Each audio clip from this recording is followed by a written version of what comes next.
Shalom ibu-ibu yang terkasih, saya berharap ibu-ibu semua ada dalam keadaan baik. Sebentar kita akan mendengarkan sebagian daripada firman Tuhan. Mari kita berdoa terlebih dahulu.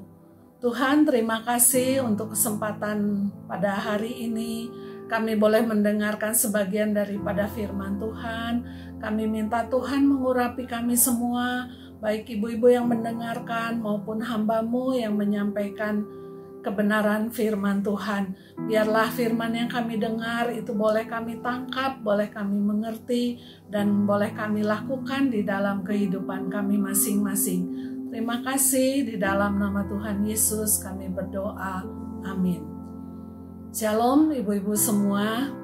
Tanpa terasa kita sudah berada di penghujung tahun 2021. 15 hari lagi kita akan memasuki tahun yang baru, yaitu tahun 2022. Kita patut bersyukur atas penyertaan Tuhan, atas perlindungan Tuhan, atas berkat Tuhan yang boleh kita rasakan sepanjang tahun ini. Nah ibu-ibu, tema gereja kita pada tahun 2021 adalah tetap berharap pada Allah. Nah, sepanjang tahun 2021 ini tentunya kita masing-masing memiliki harapan, ya. Mungkin harapan tentang keluarga, harapan tentang kesehatan, tentang keuangan. Kita berharap semua akan menjadi lebih baik. Kalau apa yang kita harapkan itu sudah terwujud, tentunya kita bersyukur kepada Tuhan. Tetapi jika apa yang kita harapkan belum terwujud, apa yang harus kita lakukan? Kita harus tetap teguh. Kita jangan meragukan Tuhan. Ya, tema firman Tuhan hari ini adalah tetap teguh. Diambil dari Ibrani 10 ayat 23. Marilah kita teguh berpegang pada pengakuan tentang pengharapan kita, sebab Ia yang menjanjikannya setia. Di dalam terjemahan lain, yaitu di dalam terjemahan sederhana dikatakan begini, marilah kita berpegang teguh kepada kepercayaan kita itu, yaitu segala sesuatu yang kita harapkan dan akui, karena Dia sangat setia untuk memenuhi segala sesuatu yang Dia janjikan. Ya, teguh artinya tidak goyah, tidak bimbang, tidak menjadi lemah, tetap kuat, ya, tidak berubah, tetap kokoh dalam pengharapan. Nah, ibu-ibu, mengapa kita harus tetap teguh? Yang pertama, karena Allah kita adalah Allah yang setia. Dalam ayat tadi dikatakan, Dia sangat setia untuk memenuhi segala sesuatu yang Dia janjikan. Jadi kalau ibu-ibu pernah berharap dan harapan itu sesuai dengan janji Tuhan, tetapi sampai saat ini janji itu belum terwujud, maka kita harus tetap teguh berpegang pada pengharapan yang didasari oleh janji Tuhan itu. Jangan sampai kita ragu-ragu. Jangan sampai kita goyah atau bimbang, ya. Mungkin kita berpikir, betul nggak ya Tuhan akan menepati janjinya? Nah, firman Tuhan mengatakan orang yang bimbang dikatakan seperti gelombang laut yang diombang-ambingkan oleh angin kian kemari. Nah, orang yang bimbang tidak akan mendapat apa-apa daripada Tuhan.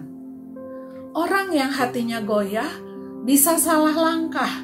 Kita tahu di dalam Alkitab ada kisah tentang Sarah, ya. Ketika itu Tuhan berjanji kepada Abraham bahwa keturunannya akan banyak seperti pasir di laut dan seperti bintang di langit. Tetapi setelah menunggu sekian lamanya, janji Tuhan itu belum terwujud. Sarah meragukan janji Tuhan, sehingga ia menyuruh Abraham untuk menghampiri Hagar. Ya, kita tahu akhirnya lahir Ismail, akibatnya fatal dan masih berdampak sampai dengan hari ini. Jadi mungkin ada ibu-ibu yang berharap, mungkin berharap tentang suami, tentang anak, tentang keuangan, atau tentang kesehatan, agar menjadi lebih baik, tetapi sampai hari ini belum terwujud. Ibu-ibu harus tetap teguh terhadap harapan itu, karena Allah kita adalah Allah yang setia terhadap janjinya. Kita harus sabar. Jangan sampai kita memakai kekuatan sendiri, jangan memakai cara kita sendiri. Karena Tuhan itu tidak pernah terlambat dan Tuhan itu tidak pernah terlalu cepat. Semua akan indah pada waktunya. Kita harus minta hikmat dan tetap berdoa. Jadi dalam keadaan apapun, kita harus teguh berpegang kepada harapan yang didasari oleh janji Tuhan. Nah, yang kedua, mengapa kita harus teguh? Dalam Yesaya 26 ayat 3 dikatakan, yang hatinya teguh, kau jagai dengan damai sejahtera, sebab kepadamulah ia percaya. Dalam terjemahan lain dikatakan, Tuhan, engkau memberi damai dan sejahtera kepada orang yang teguh hatinya, sebab ia percaya kepadamu. Dalam versi firman Allah yang hidup dikatakan lebih jelas lagi, semua orang yang percaya kepadanya akan tetap memiliki damai yang sempurna, yaitu semua orang yang hatinya tertuju kepada Tuhan. Nah, ibu-ibu, hari-hari ini kita hidup di tengah keadaan yang tidak menentu, ya, tidak dapat dipastikan. Karena itu, kita harus memiliki hati yang teguh, hati yang selalu tertuju kepada Tuhan. Maka hidup kita akan diisi dengan damai sejahtera, dengan ketenangan. Bahkan tadi dikatakan kita akan memiliki damai yang sempurna. Damai sejahtera dan ketenangan adalah dambaan setiap orang. Saya kira tidak ada seorang pun yang menginginkan hidupnya tidak tenang, ya. Tetapi pada kenyataannya banyak orang yang hidupnya diisi dengan ketakutan, diisi dengan kegelisahan. Kenapa hal itu terjadi? Hal itu disebabkan karena mereka tidak mampu untuk mengatasi ketakutan dan kegelisahan itu. Nah, kita mendapatkan kuncinya di dalam Yesaya 26 ayat 3 bagian akhir tadi dikatakan, sebab kepadamulah ia percaya. Artinya, bagaimana caranya supaya hati kita teguh? Yaitu dengan percaya kepada Tuhan. Percaya di sini bukan sekedar percaya, karena banyak orang yang percaya kepada Tuhan, tapi hidupnya tidak tenang. Tidak ada damai sejahtera, ya. Untuk bisa punya hati yang teguh, kita harus percaya penuh kepada Tuhan. Harus percaya 100%, jangan setengah-setengah. Kita harus yakin bahwa hidup kita ada di tangan Tuhan, bahwa Tuhan pasti memelihara anak-anaknya. Tuhan kita adalah Bapa yang baik. Ya, kalau Bapa dunia saja tahu memberi yang baik kepada anaknya, apalagi Bapa kita di surga. Ya, orang yang percaya penuh kepada Tuhan akan mempercayakan hidupnya kepada Tuhan, sehingga hidupnya diisi dengan ketenangan, diisi dengan damai sejahtera. Sejauh mana kita bisa percaya kepada Tuhan, dipengaruhi oleh sejauh mana kita mengenal pribadi Tuhan. Karena itu, kita harus berusaha untuk mengenal Tuhan lebih dalam lagi dan lebih dalam lagi. Lewat apa? Yaitu lewat pembacaan firman Tuhan, lewat pengalaman bersama Tuhan, lewat keintiman dengan Tuhan. Semakin kita intim dengan Tuhan, maka kita akan semakin mengenal Tuhan. Bukan hanya kata orang kita mengenal Tuhan, tapi kita harus mengenal Tuhan secara pribadi. Kadang-kadang Tuhan izinkan kita mengalami kesulitan, kita mengalami penderitaan dengan tujuan supaya kita belajar mempraktekkan firman Tuhan.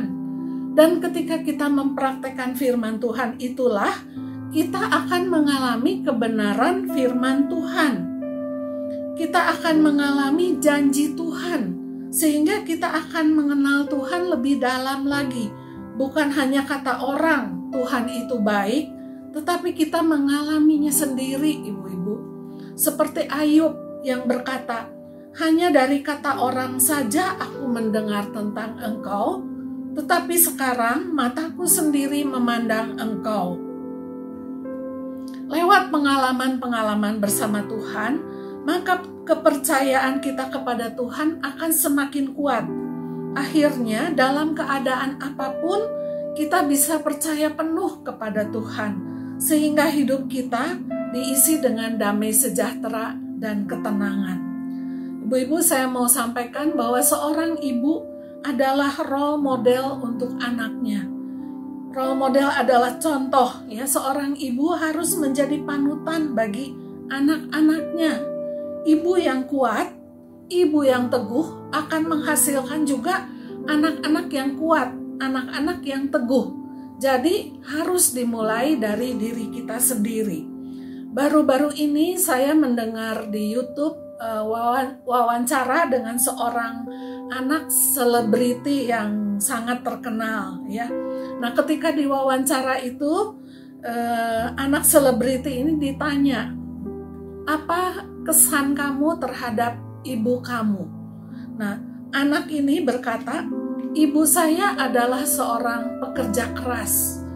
Ibu saya adalah seorang yang tangguh, seorang yang ulet. Dan ibu saya adalah seorang yang selalu berbuat baik kepada semua orang.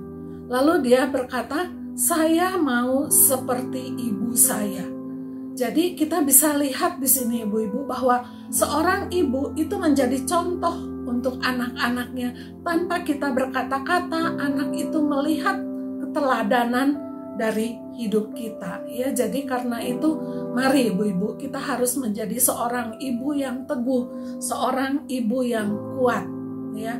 Sebagai penutup saya mau sampaikan bahwa kita bersyukur hari-hari ini pandemi di Indonesia sudah bisa diatasi oleh pemerintah, ya. Tetapi virus corona ini akan terus bermutasi. Ada lagi varian baru yang baru-baru ini menjadi pembicaraan, yaitu Omikron, ya. Belum lagi menjelang akhir tahun ini kita dibayang-bayangi oleh pandemi gelombang ketiga, ya, karena adanya libur akhir tahun dan kita tidak tahu sampai kapan pandemi ini akan berakhir. Nah, dalam situasi yang tidak pasti ini, biarlah kita tetap teguh di dalam Tuhan. Dalam mengakhiri tahun 2021, biar kita tetap teguh, tetap percaya bahwa semua ada di dalam kendali Tuhan, bahwa Tuhan yang berdaulat atas hidup kita. Percayakan keluarga kita, kesehatan kita, keuangan kita sepenuhnya kepada Tuhan, karena Allah kita adalah Allah yang setia. Maka hidup kita akan diisi oleh ketenangan. Tuhan memberkati. Mari kita berdoa. Tuhan, terima kasih untuk kebenaran firman yang boleh kami dengar pada hari ini, yang mengingatkan bahwa kami sebagai seorang ibu harus tetap teguh, harus tetap tertuju kepada Tuhan, harus tetap percaya penuh kepada Tuhan, supaya hidup kami boleh diisi dengan damai sejahtera dan ketenangan. Tuhan berkati seluruh ibu-ibu yang mendengarkan firman Tuhan ini. Biarlah firman ini boleh menjadi kekuatan, boleh menjadi bekal di dalam ibu-ibu menjalani kehidupannya. Hamba-Mu berdoa apa yang menjadi pergumulan daripada ibu-ibu, Tuhan menjawabnya pada waktunya. Tuhan juga berkati seluruh pengurus WBI, PPL, khususnya WBI PPL Kopo, biar terus diberikan roh yang menyala-nyala, boleh tetap setia melayani sampai akhir. Terima kasih Tuhan, dalam nama Tuhan Yesus kami berdoa dan mengucap syukur. Haleluya, amin.